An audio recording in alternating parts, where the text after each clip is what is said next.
You have exactly 24 hours before everything you take for granted is ripped away. Power, water, food, safety, gone. After 72 hours without electricity, crime jumps by 300%. Supermarket shelves, empty in 12 hours. And 60% of people have less than 3 days of food at home. If you're not ready now, you won't survive what's coming. 3. The opportunistic looter with a smile. Let me be crystal clear. One of the most dangerous people you'll ever meet in a crisis isn't going to break down your door with a shotgun screaming for your supplies. No. The real threat? It's the guy who knocks first and asks if you're okay. The suburban neighbor with the neatly parted hair holding a plate of leftover beans, pretending to be your friend, all while scanning your living room for signs of food, ammo, or medical supplies. I'm talking about the opportunistic looter with a smile, a breed of American survival threat that's rapidly evolved in the last 2 decades, thanks to a mix of economic insecurity, fake social media personas, and the decline of neighborly trust. This is not your average looter. They're not kicking in Walmart's front window during a riot. They're calculating, calm, and in many cases, well-dressed. These people are the con artists of collapse, and you better believe they are everywhere in a true STF scenario. Let's break this down. Post-crisis, when the government response is slow, like it was in Hurricane Katrina or even the Texas freeze of 2021, tens of thousands of Americans are left to fend for themselves. In those first 72 hours, law enforcement is overwhelmed.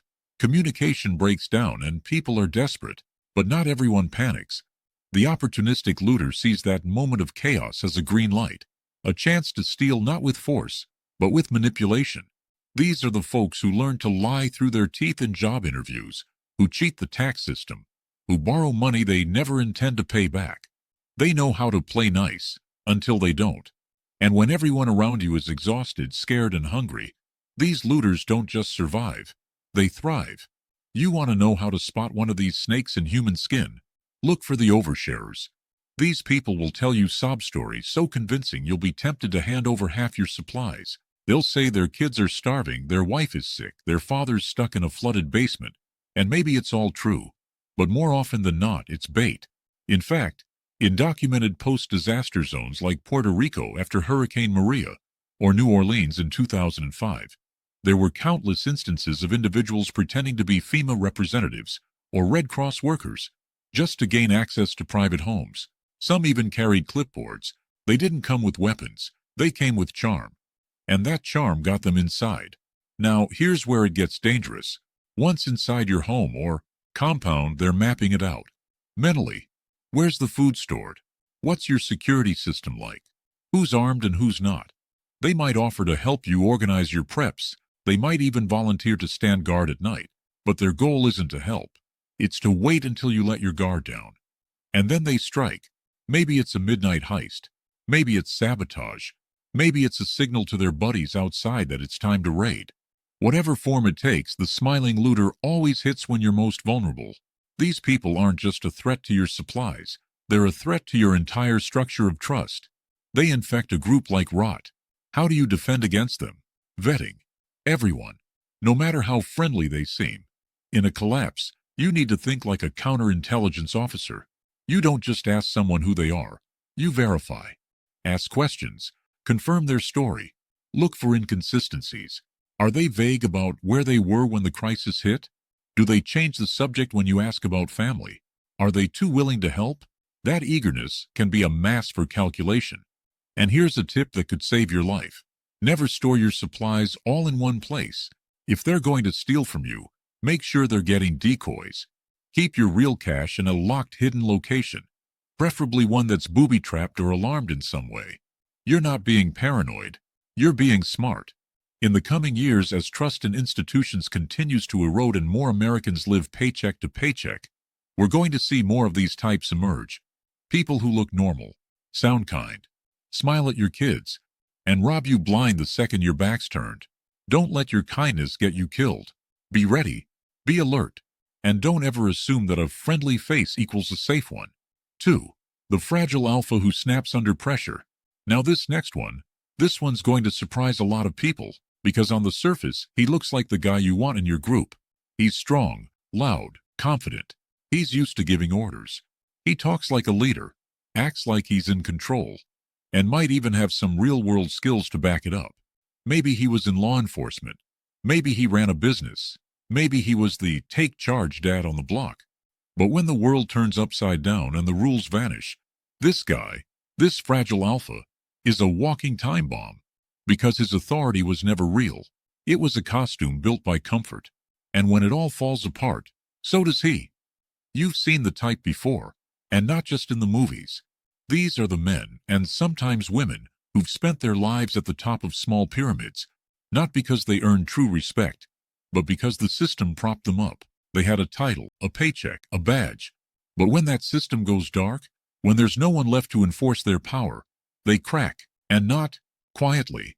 I'm talking about explosive breakdowns, paranoia, violence, total authoritarian behavior that turns your survival group into a war zone.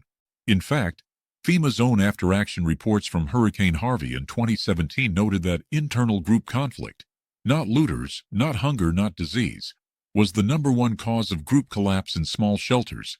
You know who usually sparked those conflicts? Guys who couldn't handle the loss of control. And here's the kicker. They don't look unstable at first. In fact, they seem essential. In the early stages of collapse, people gravitate toward confidence. When everyone's panicking, the person who steps up and takes charge gets automatic loyalty. But what you need to ask is, can they adapt? Can they make decisions without power backing them? Can they lead without controlling? 9 times out of 10, the answer is no, because fragile alphas don't know how to collaborate. They demand obedience, and when that obedience isn't guaranteed anymore, they start using fear to get it. They lash out. They isolate threats. They'll accuse loyal members of betrayal just to deflect from their own insecurity. You want a real-world example? Look at what happened in the wake of the Paradise, California wildfires in 2018. In several shelters across Butte County, reports emerged of self-declared leaders who began hoarding donated supplies, deciding who got what based on favoritism or loyalty. And when questioned, they became hostile, even physically aggressive, all because their need for control outweighed the needs of the group. That is textbook fragile alpha behavior, and in a long-term collapse, it becomes deadly. So how do you recognize one early, before they turn your camp into a dictatorship? Watch how they react to disagreement. If someone challenges them and they get defensive, dismissive, or angry, that's a red flag. Real leaders listen. Fragile alphas command. Another clue? Overcompensation. They'll brag about their past, drop titles, talk about how many guns they own or how they'd handle punishing someone who crosses them. That's not strength. That's insecurity wrapped in testosterone. And you better believe that insecurity becomes a liability when supplies get low or morale starts to dip. If you've got someone like this in your group, your best move is containment. Don't confront them unless you have backup and a plan. Isolate their influence. Keep sensitive information away from them, especially maps, storage plans, or defense rotations, because if they feel cornered or out of control, they might try to seize control. Physically, don't underestimate what a man with a bruised ego will do when he thinks he's losing the only thing he has left: power. And here's a bitter truth most people won't tell you. Sometimes, the most dangerous person in your survival group isn't the outsider. It's the guy you invited in because he seemed like a leader. The guy who took charge, and then cracked under the weight of it. If you're not paying attention, you'll miss the warning signs. But when he finally breaks, it won't be gradual. It'll be a detonation.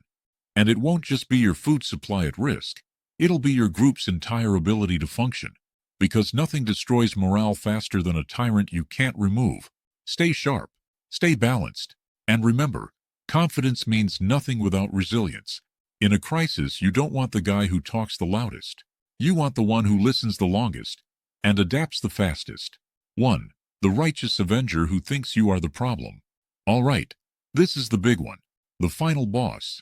The most dangerous person you'll ever run into when the grid goes down, when the trucks stop rolling, when FEMA's nowhere to be found, and the only law left is whatever people believe in their gut. And trust me, that's when the righteous avenger shows up. You know the type. They're not looting. They're not violent. Yet. They're not chaotic or panicked. No, they're worse. They're driven, focused, absolutely convinced that the collapse wasn't just some random disaster. It was divine judgment. and they've appointed themselves as its earthly enforcer. Let's call it what it is: ideological extremism with a savior complex, and it's exploding in America right now, before any real crisis even hits. According to a 2023 Homeland Security intelligence brief, the number of individuals flagged for collapse-based radicalization has doubled since 2020. These are people preparing, not just to survive, but to cleanse, to take back what they believe was stolen, whether that's land, values, or justice. And when society collapses, they no longer feel constrained by laws or consequences. They believe they're on a mission. And that's terrifying, because you can reason with a looter, you can negotiate with a gang leader, but how do you reason with someone who thinks God or the Constitution or real America told them to burn it all down? You've seen glimpses of this in every major American breakdown over the last 2 decades, from the Bundy Ranch standoff to the Capitol riot. But during a full-scale crisis, these people get emboldened. They start forming tribunals. They pass judgment on their neighbors. They decide who's with us and who's against us. Maybe you're too well prepared, so you must be a hoarder. Maybe your skin color, your politics, your religion, or your silence is enough for them to brand you a threat. And then it's open season. This is how purges start. Not with weapons, but with belief. And here's what makes them so hard to detect early on. They don't show up waving flags. They infiltrate. They join prepper groups, churches, militias, and survival communities. They talk like patriots. They say the right things. They're charming, helpful, sometimes even generous. But underneath, they're boiling with resentment, not just at the system, but at you if they think you're part of what ruined America. Maybe you lived too comfortably. Maybe you didn't speak up. Maybe you had the wrong bumper sticker. In their eyes, you're not a fellow survivor. You're the enemy. There's actual academic research on this. A 2022 study out of the University of Chicago found that 1 in 5 Americans believe that violence would be justified to restore the country to its rightful state if the government failed. You read that right. 20% of your neighbors might think it's okay to kick in your door if they believe you're on the wrong side of the collapse. This isn't a fringe anymore. It's a movement. And in a crisis, movements become mobs. So how do you handle someone like this? First, stop assuming that danger always looks like chaos. This kind of threat is structured, organized, morally righteous. Watch for signs of black and white thinking. If someone in your group starts talking about cleansing the weak or restoring some ideal past, that's a red flag. If they start setting rules no one agreed to, holding secret meetings, or stockpiling weapons for justice, that's your early warning. And if they ever say something like, "We'll have to make hard decisions about who deserves to stay," you need to act. You cannot let this person gain influence. Isolate them. Quietly discredit them without confrontation. If necessary, remove them from your community with firm, non-emotional action. Don't argue philosophy. Don't get sucked into a debate. They're not looking for dialogue. They're looking for converts. And if they can't convert you, they'll eliminate you. Because in their mind, that's justice. The worst part? These righteous avengers often mean well, at least in their own warped framework. But that's what makes them so dangerous. They're not acting out of desperation. They're acting with purpose.